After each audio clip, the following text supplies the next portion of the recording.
Muore l'imprenditore Salvatore Moncada, lasciando tutti sgomenti. L'avvocato dell'ex presidente di Girgenti Acque rende spontanee dichiarazioni in procura. A giudizio parlamentare regionale.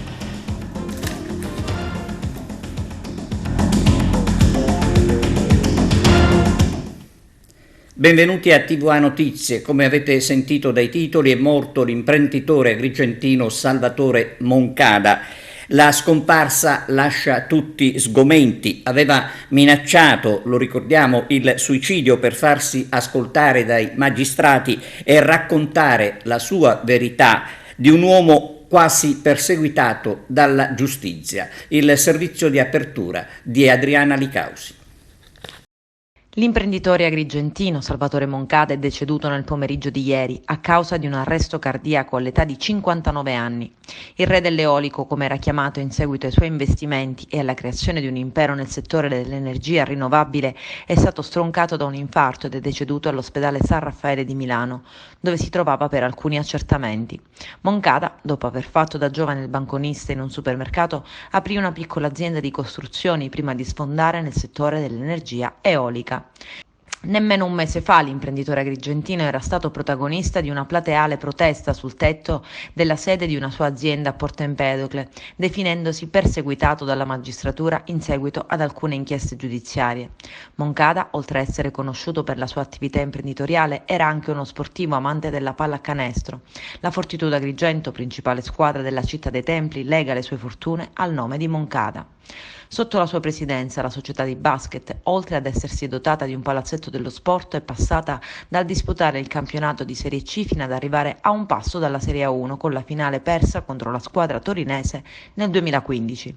Quest'anno la squadra, passata al figlio Gabriele, è capolista nel campionato di Serie B con una striscia di record di vittorie e i play-off già in tasca. Il legale di Marco Campione, l'ex presidente di Girgenti Acque, si è recato in procura ad Agrigento a parlare con i magistrati. I motivi nel servizio di Adriana Licausi. Si è comportato da codardo, non mi fido più di quell'uomo. Queste le parole dell'avvocato Omar Giampaolo Mohamed Ahmed, 42 anni, ex fedelissimo dell'imprenditore Marco Campione, che lo aveva messo a capo dell'ufficio legale di Girgenti Acque, affidandogli diversi incarichi di rilievo. Si presenta in procura e rilascia dichiarazioni spontanee. Il professionista, che ha annunciato di voler rinunciare al mandato difensivo, ricostruisce un decennio di collaborazioni con le società del gruppo Campione e rivela alcuni particolari inediti.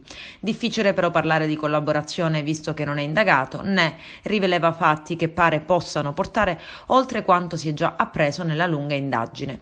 Mohamed Ahmed, che sostiene di essere creditore di Campione di oltre 170.000 euro, in parte compensati con una fornitura di materiale elettrico di 50.000 euro per la sua villa, dopo aver tentato di riscuotere le parcelle avviando una serie di interlocuzioni formali, si è presentato nella stanza del procuratore facente funzioni Salvatore Vella, dicendo di voler rilasciare dichiarazioni spontanee nell'ambito dell'inchiesta Waterloo, che avrebbe accertato un vero e proprio sistema costruito attorno alla figura di Marco Campione, ex presidente della società che gestiva il servizio idrico nell'Agrigentino, prima del commissariamento dovuto all'interdittiva antimafia.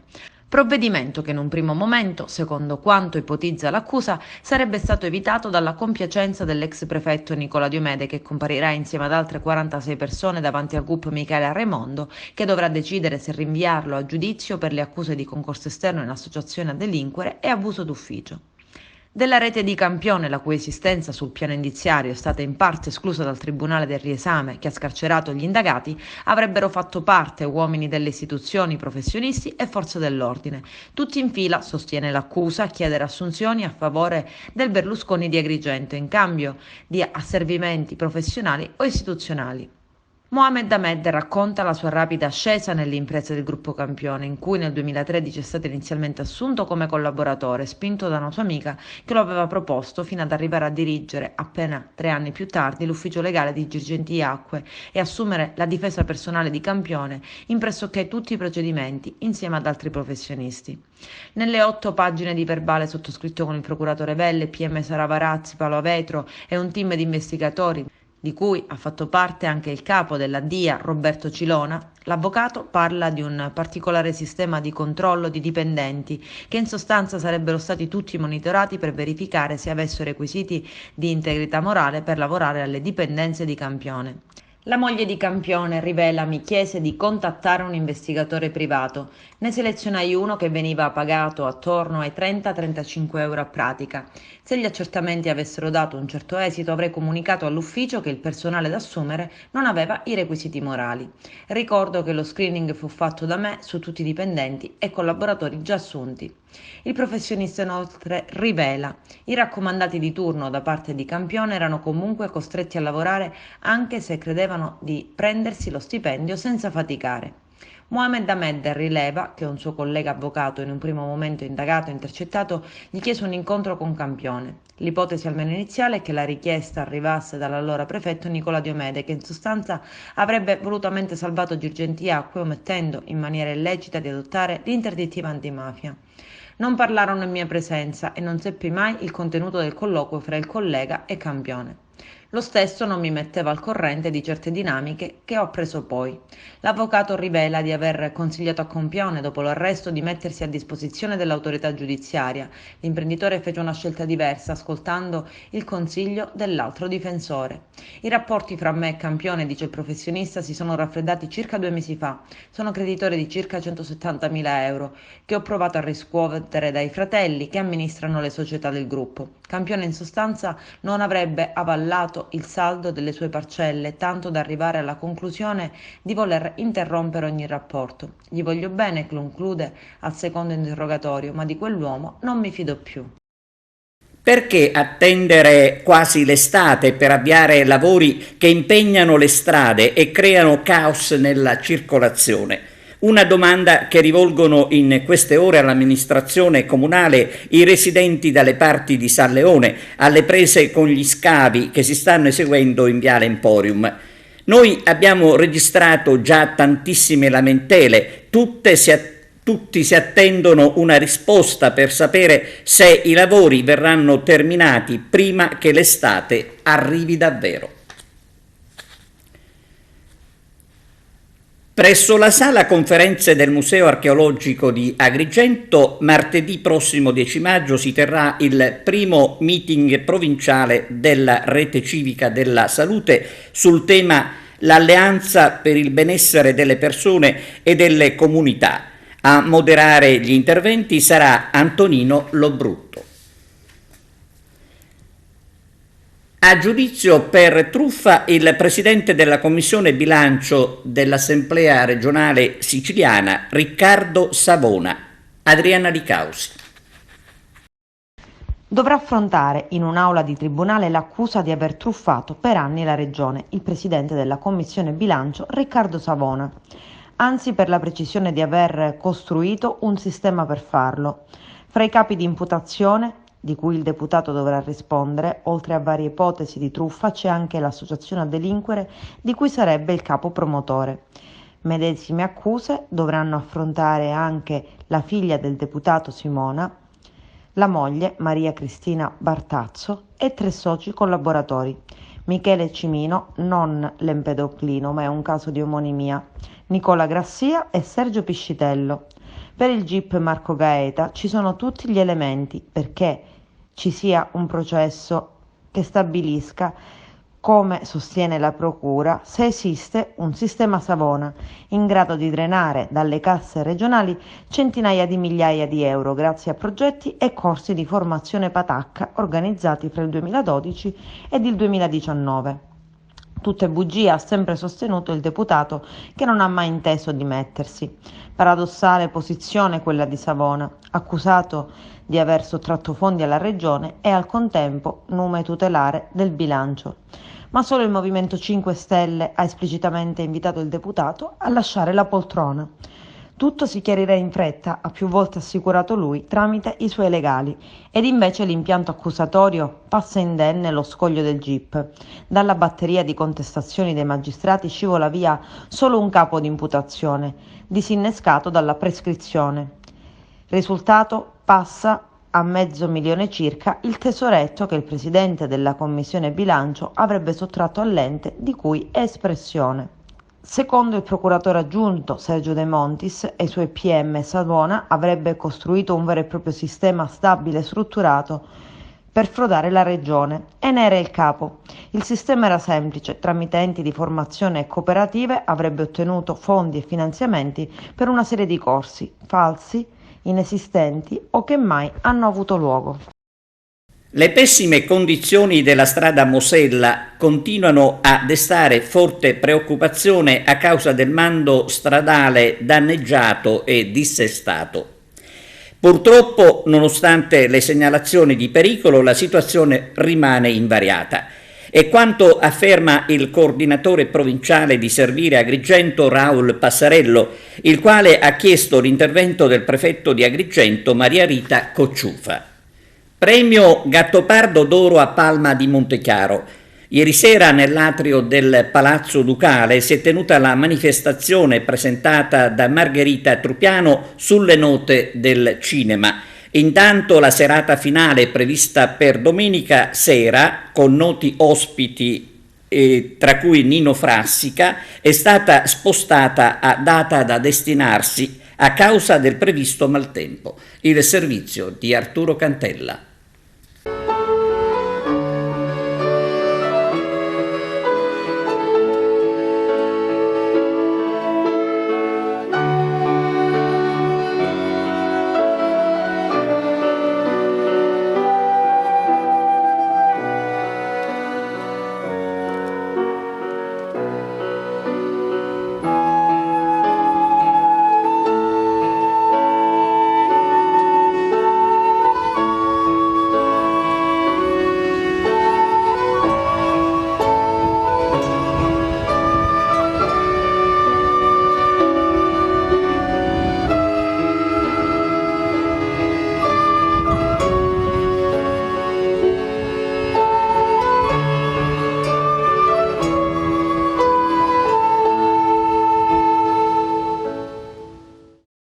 Al via ieri sera la prima giornata del premio Il Gattopardo d'Oro, iniziativa organizzata dal Comune di Palma di Montechiaro e dall'istituzione Tomasi di Lampedusa diretta dalla brava Letizia Pace.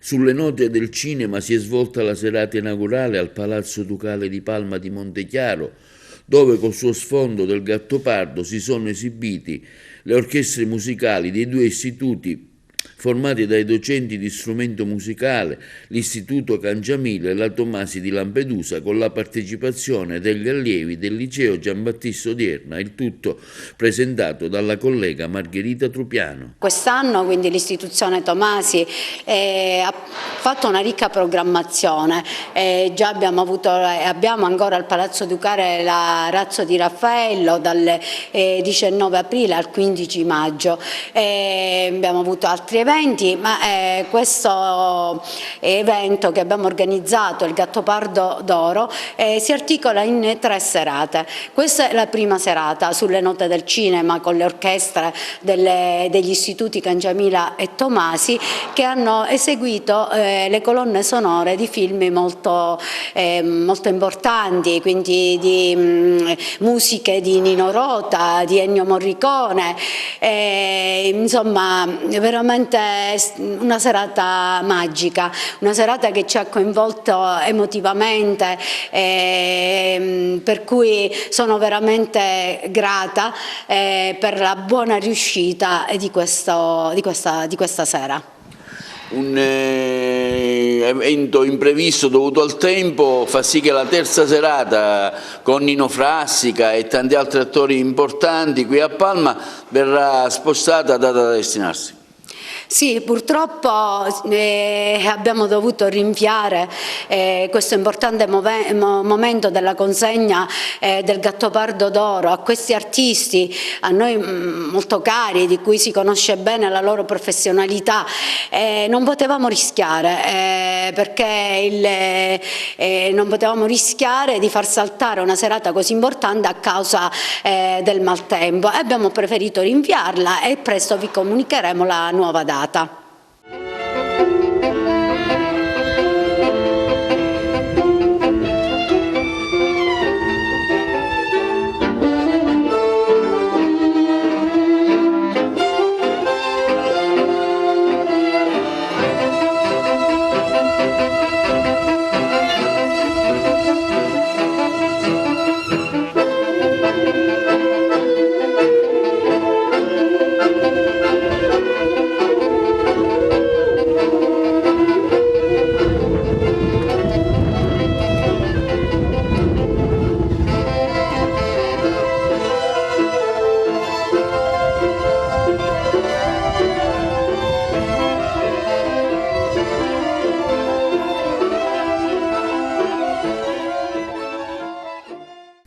Senza più baracche, Annunziata alta. Siamo a Messina. Vediamo. Siamo all'Annunziata, Annunziata alta. Qui non più tardi di 5-6 mesi fa c'erano ancora circa 40 baracche. Questa è una delle più antiche baraccopoli di Messina, tant'è vero che sullo sfondo c'è la baracca, quella originale del 1909, quello successivamente al terremoto, costruita come tantissime altre in tante zone della città, ed è esemplificativo di come appunto quale deve essere l'approccio, perché liberare spazi, porzioni di territorio che ovviamente prima erano assolutamente degradate, e dentro queste casupole ci vivevano delle famiglie, delle persone, per noi è motivo di orgoglio. La baracca del 1909 che abbiamo voluto lasciare come testimonianza di un passato che va dimenticato, ma che va ricordato ovviamente, diventerà un simbolo, ne faremo, come dire, un luogo simbolo dove un giorno le prossime generazioni potranno ricordarsi che Messina è una delle ultime città dell'Occidente in cui ancora qualche anno fa c'erano 80 baraccopoli. Qui, come in tanti altri posti dove si sta procedendo alle demolizioni, il Comune di Messina ha partecipato a un bando nazionale con il Ministero dei Trasporti e ha ottenuto un finanziamento importantissimo di 145 milioni di euro.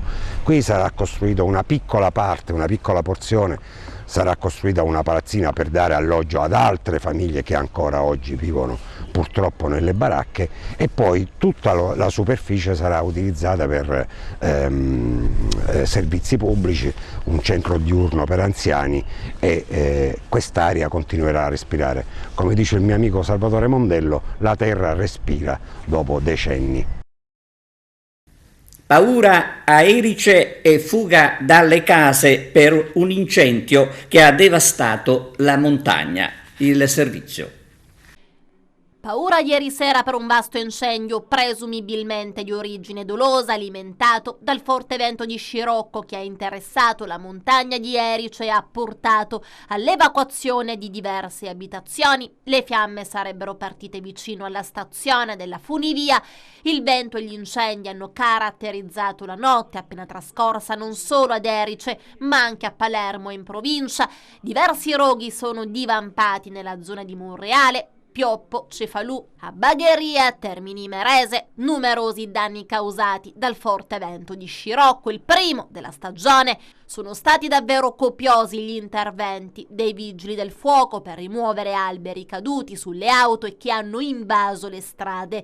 Tanti cartelloni pubblicitari finiti per strada e rimossi dai pompieri. Sono state 72 le unità impegnate per tutta la notte, con 20 automezzi e rinforzi inviati da Palermo e Agrigento. Nessuna persona è rimasta coinvolta. 75 gli interventi effettuati dalle squadre per il vento che ha abbattuto alberi, pali della luce e insegne stradali.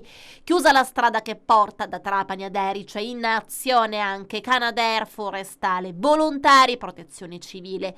Chiesta l'attivazione delle procedure per chiedere lo stato di emergenza. Il rogo ha colpito anche zona Martogna, minacciando le case di Via Pola. Le fiamme sono avanzate in più punti, anche se sono state in parte rallentate dai viali parafuoco. Fiamme in contrada Xitta fra Trapani e Paceco, dove i vigili del fuoco sono intervenuti in un mobilificio. Il vento ha provocato anche la caduta di un albero sulla strada provinciale Marsala-Trapani all'altezza di San Leonardo. A Palermo alberi caduti per via del vento in via Duca della Verdura, in via Alfonso Giordano, in via Carlo Alberto della Chiesa e in via Imperatore Federico. Ultima giornata a Porto Empedocle del progetto Mare Nostrum. Francesco Milano. Ultima giornata del progetto Mare Nostrum, organizzato dall'Associazione Culturale Mariterra, che ha visto gli alunni dell'Istituto Comprensivo Luigi Pirandello di Porto Empedocle impegnati in una serie di attività. Come è stato organizzato il progetto e per quali obiettivi? Oggi è una giornata importante che conclude un percorso di durata annuale che ruota attorno al mare, alla scoperta e alla valorizzazione del territorio. È la giornata che prevede l'organizzazione di un convegno per cui siamo veramente contenti di poter dare il nostro contributo come scuola.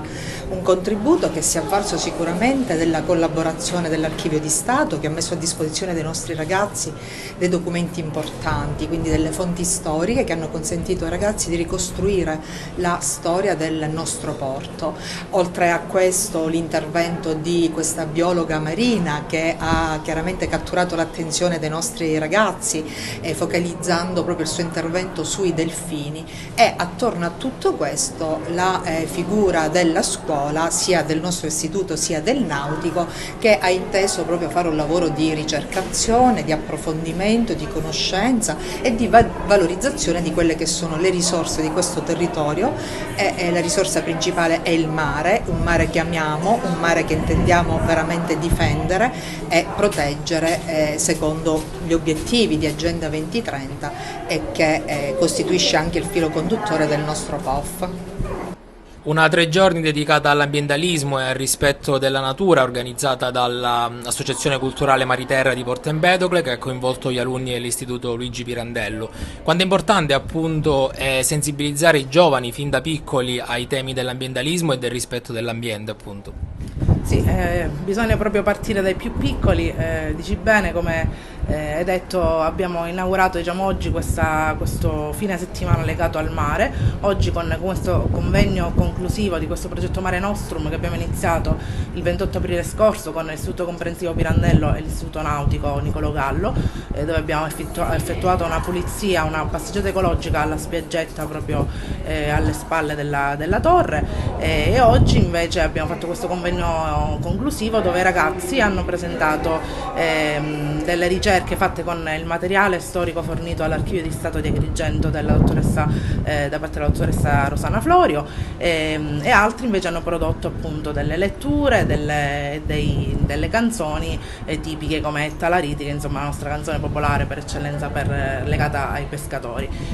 Quindi oggi faremo questo convegno conclusivo, invece poi domenica 8 maggio saremo al litorale di spiaggia di Marinella per la pulizia con i ragazzi della Surf School e tante altre associazioni che hanno aderito per la giornata nazionale di Sons of the Ocean Uniti per il mare. L'associazione Meris da sempre si occupa di tutela dell'ambiente marino, con particolare attenzione ai delfini. Quale appello si sente di lanciare ai giovani, ma non solo, per la tutela dell'ambiente marino e di tutti gli esseri viventi che lo abitano? Beh, sicuramente quello che è un po' emerso dalle nostre ricerche è che questo mare è molto ricco di specie, sia delfini ma anche altre specie protette, però purtroppo allo stesso tempo incontriamo parecchi rifiuti in mare, in particolare plastica, quindi l'appello che faccio ai giovani è cercare di adottare degli stili di vita che siano più sostenibili verso l'ambiente, capire che noi siamo parte integrante di questo mondo, della natura, quindi cercare di vivere in maniera responsabile. Gli alunni dell'Istituto Comprensivo Luigi Pirandello hanno partecipato con entusiasmo alla lezione tenuta appunto dall'Associazione Meris. Sì, i delfini diciamo che attirano sempre l'attenzione sia dai più grandi che dai più piccoli, e sono quindi importanti anche perché a noi ci consentono di veicolare dei messaggi ambientali importanti. Un arresto per omicidio a Trapani, in carcere un giovane 18enne. Ha raggiunto la maggiore età 2 giorni dopo aver commesso, secondo la tesi investigativa, l'omicidio di Salvatore Martino, 38 anni, con problemi connessi alla tossicodipendenza, ucciso il giorno di Santo Stefano tra le 5 e le 11. Il cadavere venne rinvenuto in contrada Pegno, nelle campagne di Erice, nel Trapanese, all'interno di un casolare dove la vittima viveva. L'assassinio è stato arrestato dai carabinieri e dalla polizia di Trapani a conclusione di una complessa attività investigativa.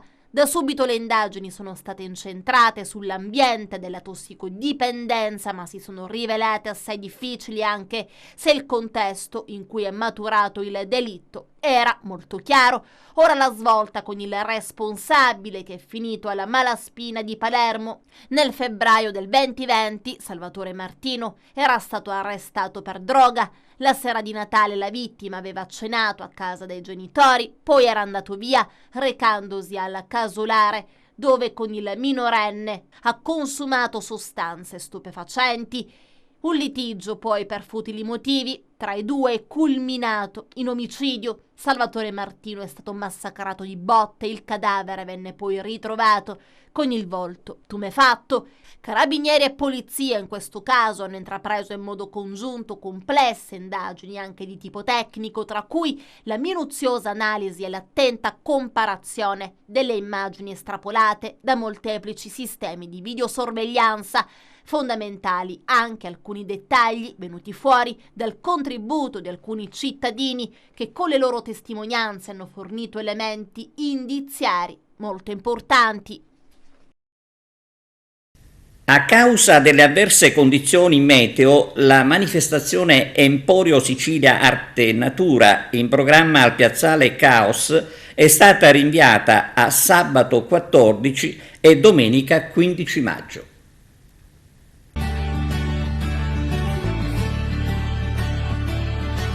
Siamo a Monreale, una straordinaria partecipazione di popolo, di devoti per rendere omaggio al Cristo crocifisso.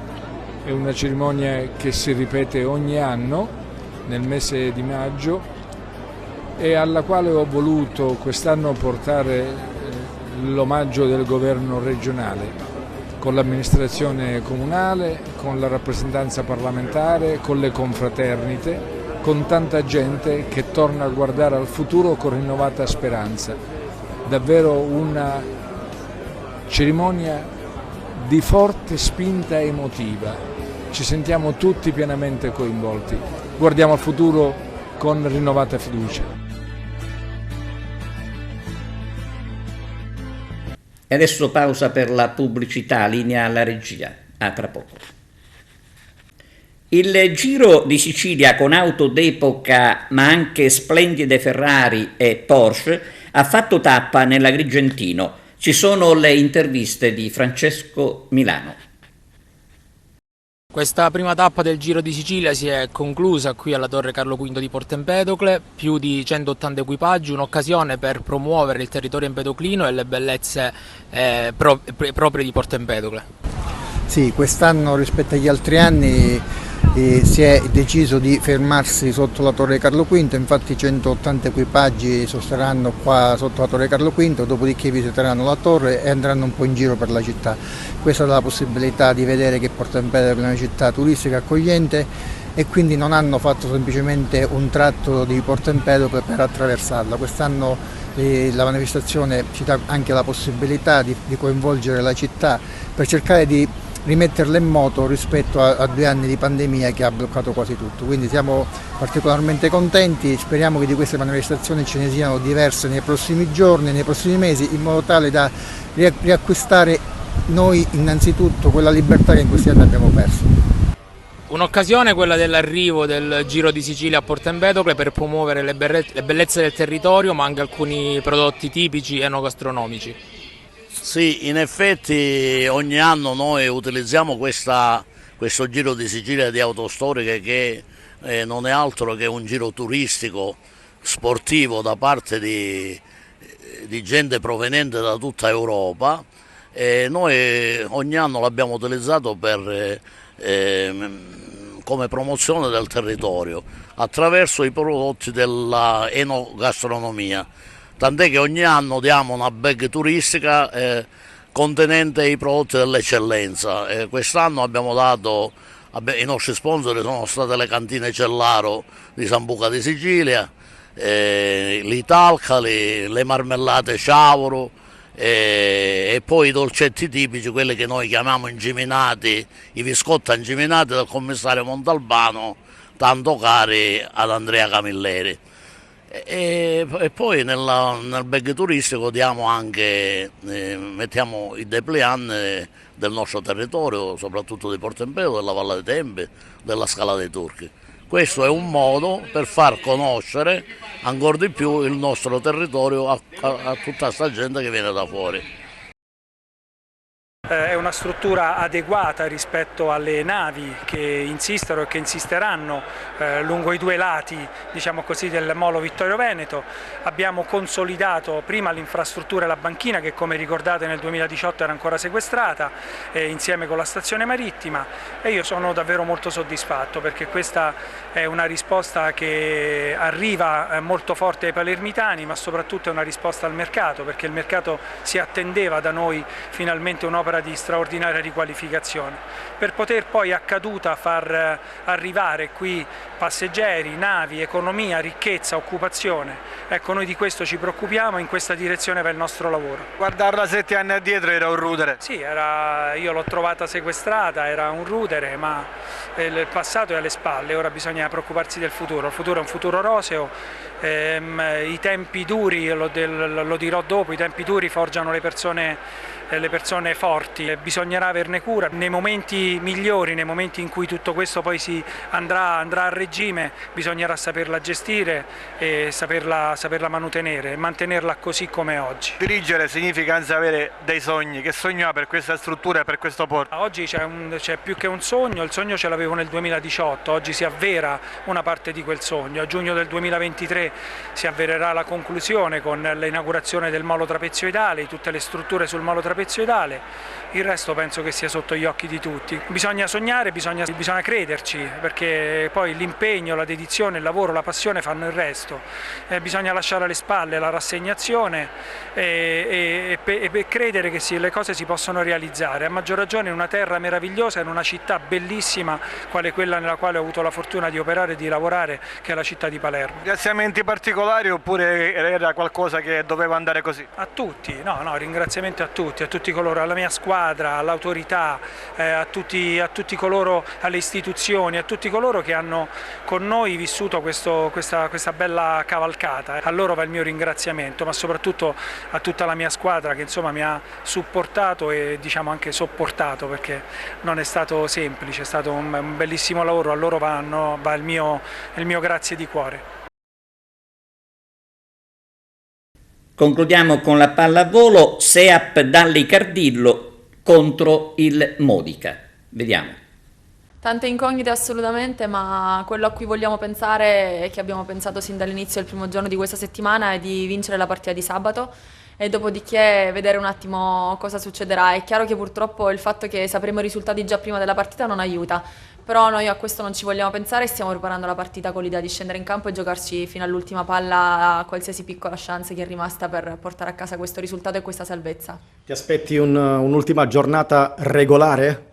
Me l'aspetto perché io sono una sportiva e spero veramente che da sportiva ci sia la regolarità di quest'ultima giornata. È chiaro che non facendo le partite in contemporanea sicuramente, come ho detto prima, non sarà bello, ma mi aspetto regolarità e mi aspetto che le partite si vincano sul campo giocando ogni singolo pallone, per cui noi scenderemo in campo, come ho detto prima, con la voglia di vincere questa partita e poi vedremo come saranno gli altri risultati. Al di là del finale di stagione, che stagione è stata per la Seap Dalli Cardillo Aragona e per Valeria Caracuta? Allora, è stata sicuramente una stagione complicata sotto tanti aspetti, una stagione molto intensa a livello sicuramente fisico ed emotivo, ma una stagione che comunque mi ha fatto crescere tanto, mi ha insegnato tanto, una stagione diversa dalle altre, ma io sono comunque molto contenta di quello che è stata questa stagione. Sicuramente, come ho detto prima, un'annata non semplice sotto tanti punti di vista, un campionato comunque complicato, ma sono molto contenta perché avere a che fare con un gruppo così giovane ha i suoi pro e i suoi contro, ma sono più i pro perché alla fine posso dire di aver svolto un ruolo molto importante per questa squadra. Sono contenta di averlo svolto, spero che anche alle ragazze sarò stata d'aiuto alla fine di questa stagione e quindi niente, comunque come ho detto prima, fino all'ultima palla io lotterò su questo campo per provare a portare la salvezza alla pallavolo Aragona. Dove e come lo vedi il tuo futuro? Non lo so, non ci sto pensando perché io vorrei finire questa partita sabato e poi pensarci. In questo momento ho in testa soltanto la partita e perché io sono comunque una persona che non mi piace pensare al futuro senza aver finito una stagione nella squadra attuale in cui sono, quindi Non lo so, voglio veramente, dalle 23 di sabato ci penserò. Adesso ci sono troppe emozioni e troppe sensazioni che comunque riguardano la partita di sabato, per cui valuterò tutto dopo l'ultima palla. Bene, era l'ultima notizia, grazie per averci seguito e arrivederci.